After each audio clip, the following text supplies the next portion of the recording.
अब हम आ चुके हैं हागोलोंगसरा में। मजेदार वीडियो देखना चाहते हो तो लाइक कमेंट जरूर करिए।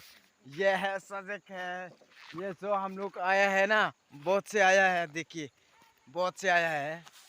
हम लोग का ड्राइवर साहब ने इतना मुश्किल से हम लोग को इतना दूर लेके आया, हम सोचा भी नहीं था।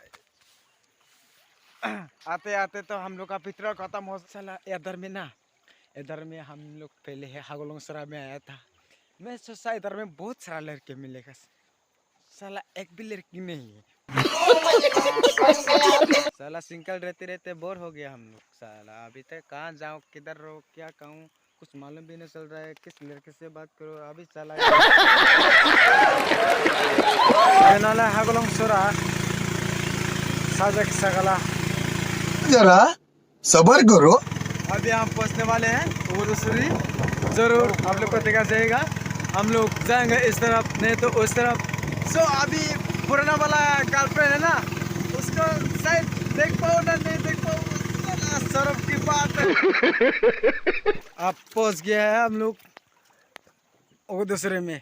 इधर से नीचे भी इधर में जाता है दिमागरी, इधर में जितना दूर जाएगा पूरा त्रिपुरा तक जा सकता है। क्या है, क्या क्या लेना है, कुछ तो लेना नहीं पड़ेगा, बस हो जाएगा। गया।